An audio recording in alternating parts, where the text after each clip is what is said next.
OpenAI a lancé ChatGPT et est devenu le phénomène, la révolution qu'on connaît aujourd'hui.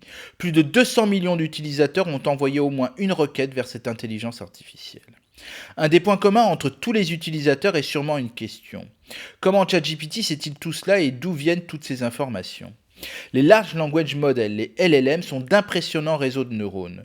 Ce sont des modèles qui imitent le fonctionnement du cerveau humain pour traiter et comprendre le langage. Les réseaux de neurones sont structurés en couches, chaque couche détectant des motifs récurrents dans les données, des patterns en langage technique. Les neurones contiennent des paramètres qui sont ajustés au cours de l'entraînement pour améliorer les performances. GPT 3.5, la version que tout le monde a découverte, rassemble plus de 145 milliards de paramètres. La version 4, plus de 3 trillions. La prochaine visera une forme d'infini. Pour regarder à l'intérieur de cette boîte noire qu'est ChatGPT, c'est assez compliqué de décrypter les sources permettant d'arriver aux résultats qui s'affichent pour nous tous.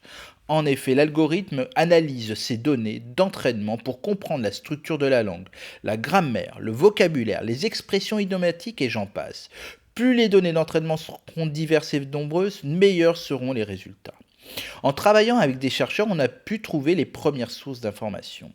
Les 3 premiers sites les plus importants sont, et de façon étonnante, patent.google.com qui contient les textes des brevets délivrés dans le monde entier, Wikipédia, l'encyclopédie en ligne que tout le monde connaît, et Scribd, une bibliothèque de documents numériques accessible uniquement par abonnement. Dans ces listes de sources, il y a des milliers de sites, bien évidemment. Parmi les 100 premiers, au moins 27 sont identifiés comme des sites hébergeant des livres et des supports piratés. En plus des sites, ChatGPT utilise également des sources de connaissances pour trouver des informations. Ces sources de connaissances incluent des encyclopédies, des dictionnaires et des glossaires en ligne. Par exemple, il pourra utiliser des informations du Larousse pour la définition des mots. De plus, il a également accès à des bibliothèques numériques qui contiennent une vaste collection de livres électroniques sur une variété de sujets.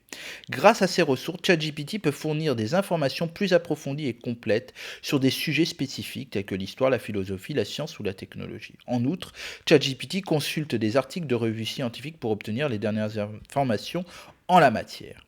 ChatGPT répond avec un certain aplomb à toutes les questions, même quand il a tout faux.